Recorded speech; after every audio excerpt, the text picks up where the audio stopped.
I'm a 40-year-old woman, and I met my husband James when he was 42. His daughter Ellie was 7 at the time. Ellie's mom had passed away when she was just 5, and James was doing his best to juggle his job as a construction supervisor with raising her on his own. We first met at a friend's housewarming party, and James looked completely worn out but totally dedicated to Ellie. She was shy and stayed close to him all night, holding onto his leg. I tried to break the ice by offering her some dessert I'd brought, and she eventually started to warm up to me. After that night, James asked for my number, and our first date was at a kid-friendly restaurant so Ellie could join. At the time, I thought it was a bit odd to bring a child on a first date, but looking back, I realized James was seeing how I'd get along with Ellie. When I clicked with her right away, he seemed really happy about it. Ellie was quiet but bright, loved drawing, and it was clear she needed a motherly presence in her life. For the next few months, most of our dates were family-oriented. Ellie was always there. James invited me to her school plays, soccer games, and even parent-teacher meetings. I didn't mind at all. I'd always wanted kids, and it made me so happy to see Ellie's face light up whenever she spotted me in the crowd. After 6 months of dating, James asked me to move in with them. Their house was small but cozy. I left my apartment and my job as a middle school English teacher because the commute was too far from James's place, and it wouldn't have worked with taking care of Ellie. Instead, I found a part-time job that gave me the flexibility to be there for her. James worked long hours, often leaving early in the morning and coming home after Ellie was already in bed. So, I took on a lot of the day-to-day stuff with Ellie. I packed her lunches with little notes inside, helped her with homework, went to school meetings, and took care of her when she was sick. I taught her how to braid her hair and how to handle the girls who were mean to her at school. When Ellie was 8, she started calling me Mom instead of using my first name. The first time it happened, I was stunned and didn't know how James would feel about it, but he just smiled and later told me he was happy she had someone to fill that role in her life. James and I got married when Ellie was 9. We had a small, intimate wedding in our backyard with just family and close friends. Ellie was our flower girl, and she proudly told everyone at the wedding that she was finally getting a real mom. My parents, who had been unsure about me marrying a man who already had a child, eventually came around after seeing how happy the 3 of us were together. For 15 years, I poured my heart into our family. I never tried to take the place of Ellie's biological mom. Every year on her mom's birthday, we visited her grave, and I encouraged Ellie to keep a journal where she could write down things she wished she could tell her mom. On Ellie's 18th birthday, I gathered all those journal entries and turned them into a special book, along with photos of Ellie growing up that I thought her mom would have loved to see. When it was time for Ellie to apply to colleges, I was the one who drove her to campus tours, helped her polish her application essays, and stayed up late looking for scholarships. James joined some of the tours when work allowed, but most of the day-to-day support fell on me. I didn't mind, though. I was so proud of the person Ellie was becoming, and I felt like I was exactly where I was meant to be as her mom. The day Ellie got her college acceptance letters, James took us out to dinner to celebrate. He raised a toast to Ellie's bright future and thanked me for being the best mom Ellie could have asked for. I cried happy tears that night, feeling like we'd truly created a loving family, even after all the challenges we'd faced. When Ellie decided to take a gap year after her second year of college to find herself, James was a little disappointed at first, but I backed her decision. I helped her find a part-time job at a local store and encouraged her to use her free time to explore hobbies she'd put aside during high school when schoolwork took over. She even started painting again, something she'd loved as a kid but hadn't had time for in years. Last month, Ellie turned 22, and we decided to celebrate with a fancy dinner at a high-end Italian restaurant downtown that she'd been wanting to try for ages. I booked the private dining room with a great city view weeks ahead to make sure everything was perfect. James, my husband, suggested inviting some of his coworkers, which felt a little strange since it was supposed to be a family thing, but I didn't push back. I figured maybe he just wanted to show off our amazing daughter. I spent weeks getting everything ready, ordering a custom cake with a picture of Ellie's favorite childhood photo on it, and buying her a silver bracelet engraved with her birth date and a sweet message. To my daughter, with love forever. I wrapped it in her favorite color and wrote her a heartfelt card about how proud I was of the person she'd become. On the day of the dinner, I picked up the cake, got my hair done, and wore the blue dress Ellie had helped me choose during our last shopping trip. I got to the restaurant early to double-check everything, the table setup, the decorations, and the special dessert menu I'd arranged with the chef. James and Ellie showed up together since he'd picked her up from her friend's place where she'd been getting ready. Ellie gave me a quick hug but seemed a bit distracted, checking her phone a lot. James also seemed off, glancing at the door every so often. About 20 people came, including my sister and her husband, some of Ellie's friends from school, and a few of James's coworkers I hadn't met before. One woman, Laura, showed up late and made quite an entrance. She was wearing a tight red dress and immediately looked around the room until she spotted James. She seemed really comfortable with him, laughing loudly at his jokes and touching his arm during conversation. I noticed it but brushed it off as just friendly coworker vibes, though I did wonder why I'd never heard of her before if they were so close. At dinner, I was seated at one end of the table with my sister, while James sat at the other end with Laura next to him and Ellie across from them. This wasn't how I'd planned the seating. I thought our family would sit together, but James had rearranged things as people arrived, saying it would help everyone mingle better. Throughout the meal, I tried to chat with the people around me, but I couldn't help noticing how James, Laura, and Ellie were laughing and sharing inside jokes. It made me feel weirdly left out at what was supposed to be a special celebration for my daughter. After the main course, the server brought out the custom cake I'd ordered. I stood up to say a few words about Ellie, sharing memories from the day I first met her and telling her how proud I was of the kind, smart woman she'd grown into. James glanced at his watch while I was talking, and Ellie gave me a polite smile but seemed a little uneasy. When I sat down, Ellie stood up to give her own speech. She thanked her friends for coming and then thanked her dad for always supporting her financially and helping her chase her dreams. I waited for her to say something about me, about my role in her life. Instead, she looked straight at Laura and said, "And I want to thank Laura for making my dad happy these past 8 months. It's been so nice seeing him smile again." The room went dead silent. James turned bright red, and Laura looked down at her plate with a small, smug smile. I was completely lost, looking around the table, until Ellie kept going. "I know it's been hard keeping your relationship secret, but I'm glad we don't have to pretend anymore. Laura's been like a friend to me, and I'm happy Dad has found someone who really gets him." The guests shifted awkwardly in their seats. My sister grabbed my hand under the table and held it tight. I stared at James, who finally looked at me but couldn't keep eye contact. Laura reached over and took his hand, right there in front of everyone, then raised her wine glass toward Ellie. "Thanks," she said. That's when it hit me. My husband had been having an affair with this woman for 8 months, and Ellie, the girl I'd raised and loved for 15 years, had known about it the whole time. Not only had she kept their secret, but she'd chosen this moment, at a celebration I'd worked so hard to plan, to humiliate me in front of everyone. Without saying a word, I stood up, grabbed my purse, and walked out. I could hear people murmuring and someone calling my name, but I didn't turn back. I stepped outside and noticed my hands were trembling. I was struggling to find my car keys when I heard footsteps coming up behind me. James called my name as he hurried across the parking lot. When he reached me, he grabbed my arm to stop me from getting into the car. "Let me explain," he said. "This isn't how I wanted you to find out." "How long has this been going on?" I asked, pulling my arm away. "It doesn't matter," he said, running his hand through his hair. "Things haven't been right between us for years. You had to have felt it too." 8 months, I said. "That's what our daughter told me. Our daughter, who you've turned against me." James tried to explain that his relationship with Laura just happened after they worked together on a project. He said they never planned to fall in love, but that he'd been unhappy for years and didn't know how to tell me. He claimed Laura understood him in ways I never had, and that Ellie had accepted their relationship because she saw how happy Laura made him. "I was going to tell you after Ellie's birthday," he said. "I never wanted you to find out like this." I asked him if our 15 years together meant anything to him. He looked away and said, "You've been a great stepmom to Ellie, and I'll always be thankful for that. But Laura and we're on the same page about the future. She gets me in a way you don't." I got in my car and drove to my sister's house that night, the birthday gift for Ellie still in the trunk. My sister came home an hour later with the coat I'd left at the restaurant. She told me most of the guests left soon after I did, and the party fell apart awkwardly.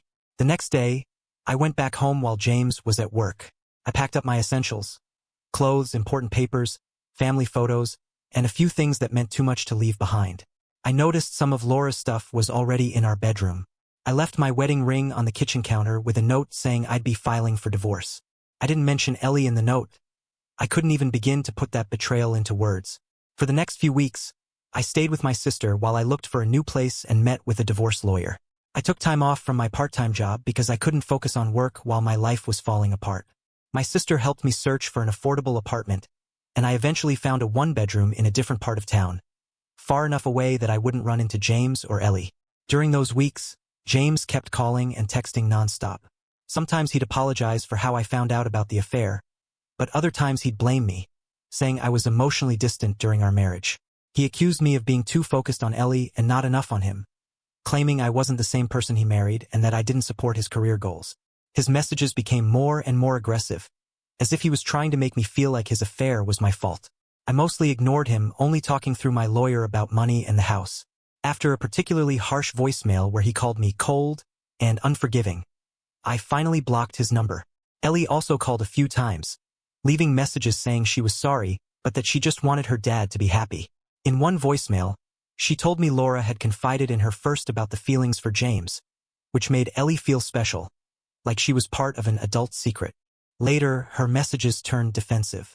She said she didn't understand why I was making such a big deal out of it and claimed that these things happen in families all the time. I didn't respond to any of her calls or messages. I couldn't wrap my head around how the girl I raised could hurt me like this. About 3 weeks after I moved out, I got a text from an unknown number. It was Ellie using a friend's phone. She said, "I need to talk to you urgently. Please, it's important." Even though my sister warned me not to, I agreed to meet her the next day at a diner near my new apartment. When I got there, I barely recognized her. She looked like a mess. Her clothes were wrinkled, her hair was greasy and pulled back sloppily, and she had dark circles under her eyes like she hadn't slept in days. She was tearing a paper napkin into tiny pieces and started crying the moment she saw me. I sat down across from her, keeping my distance emotionally, even though she was clearly upset. The waitress came over, and I ordered a coffee I didn't even want, mostly to give Ellie a minute to pull herself together. When the waitress walked away, Ellie wiped her eyes with a torn napkin and started talking quickly, her words broken by sobs. She told me that Laura had moved into our house just a few days after I left. Laura took over the master bedroom, swapped out our family photos with her own art, and started changing the living room without asking James or Ellie. Then, 2 weeks later, during dinner, when Ellie was already feeling out of place in what used to be her home, Laura dropped the news that she was pregnant with James's baby. Ellie said James looked stunned at first but quickly bounced back, raising a toast to their new beginning. Later that night, after Laura went to bed, James called Ellie into his office. He told her she'd have to move out of her bedroom so they could turn it into a nursery. He suggested she could stay in the small basement guest room if she wanted, but Ellie argued that the basement was dark and cramped, and she'd lived in her room her whole life. James said she was an adult now and needed to be supportive of their new family. He reminded her that she'd been okay with his relationship with Laura from the start and asked why she was suddenly causing problems.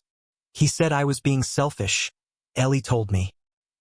He said Laura needed less stress during her pregnancy, and that my attitude was making things toxic. The next day, Ellie packed up her essentials and moved to a friend's place, thinking it would be temporary while she looked for her own apartment.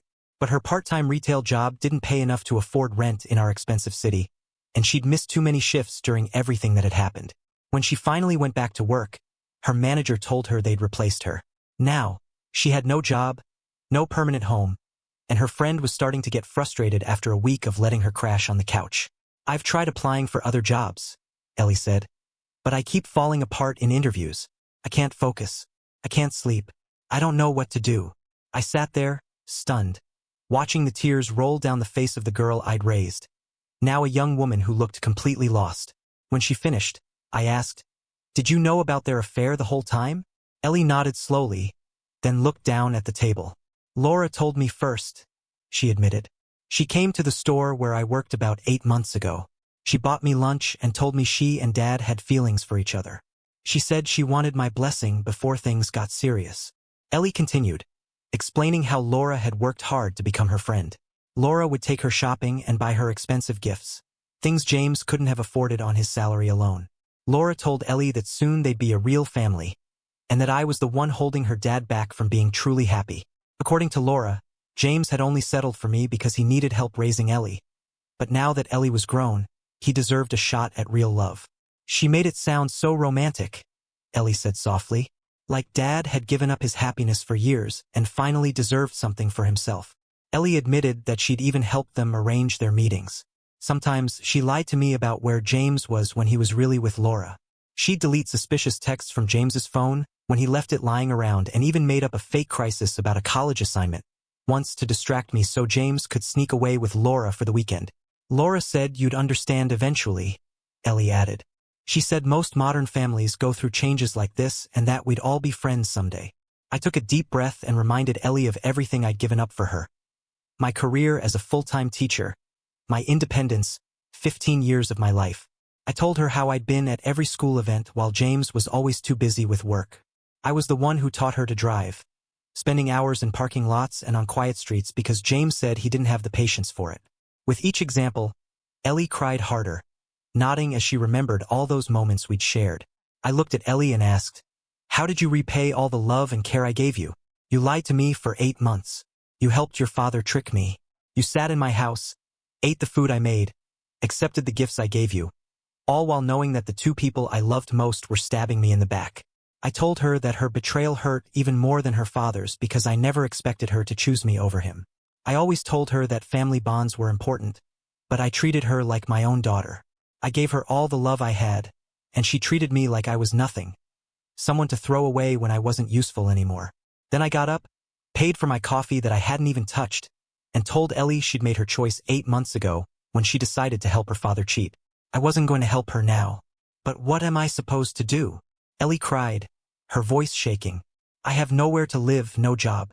My dad won't answer my calls, and Laura changed the locks on the house. I tried to get my stuff yesterday, and they wouldn't even let me in.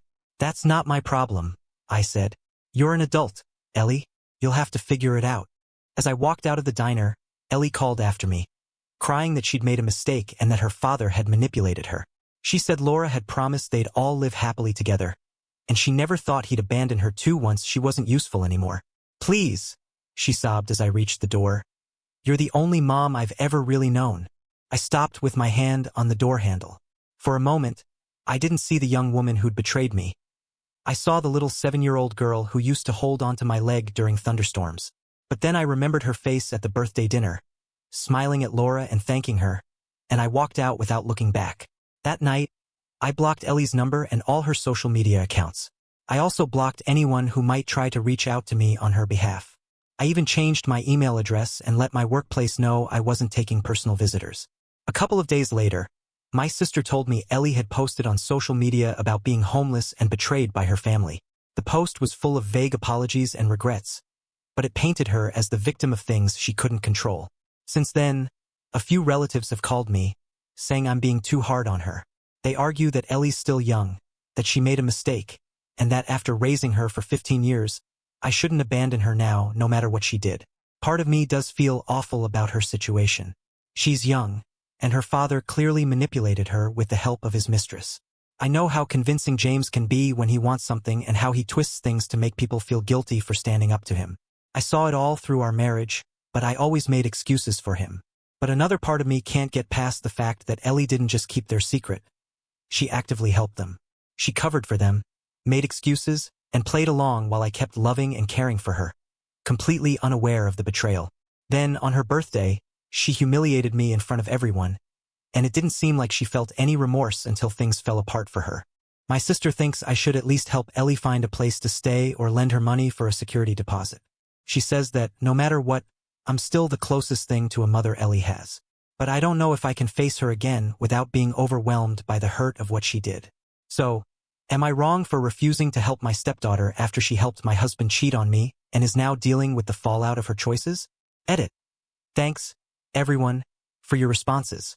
I wanted to clear up a few things people have asked about. 1. I legally adopted Ellie when she was 11, so I'm not just her stepmom. I'm her adoptive mother. 2. Ellie is taking a gap year from college right now. She has student loans and a small scholarship, but she was planning to work to save up for next year's expenses. 3. James and I don't have any biological children together. I found out after we got married that I couldn't have kids due to medical reasons. 4. The house is in both our names, but I moved out because I couldn't handle being there with all the memories. My lawyer is working on sorting out the division of assets. 5. A few people asked about Ellie's grandparents. James's parents passed away years ago, and Ellie's maternal grandparents, her mom's side, moved to another country after their daughter died. They don't stay in close touch with the family. Hope that helps clarify things. Update 1. It's been a week since my last post. My lawyer told me that James wants to keep the house because Laura is pregnant, and he offered me less money than I should get. I said no to his offer. Also, I found out from a friend that Ellie is now staying with one of James's relatives. They reached out to her after seeing her posts on social media. Update 2. 2 weeks after my first post, I got a handwritten letter from Ellie. She didn't ask for money or a place to stay. Instead, she wrote about how Laura slowly became part of their lives, buying Ellie gifts and acting like a friend, while constantly criticizing me as a wife and mom. Ellie said she now sees that Laura used her to get closer to James and that she feels terrible for betraying me. She ended the letter by saying she doesn't expect me to forgive her, but wanted me to know she understands how badly she messed up. I haven't replied to the letter yet. I'm still trying to process everything and focusing on finishing the divorce. My lawyer says James is now offering a better deal since I've stood my ground. Final update. It's been a month since my first post. The divorce is moving along. James finally agreed to a fair split of everything after my lawyer threatened to bring Laura in for questioning. As for Ellie, I called her last week after getting a second letter. We met for lunch, and she apologized again, admitting she can't fix what she did. She's renting a small place with a roommate and starting a new job soon. She didn't ask me for money this time. I told Ellie I need more time before I can even think about rebuilding any kind of relationship with her. The trust between us is completely broken, and I'm not sure if it can ever be fixed. But I did give her the contact info for a therapist who might help her work through everything. A lot of people have asked if I regret walking away from James and Laura at the restaurant without making a scene. I don't. Keeping my dignity was more important than causing a public drama.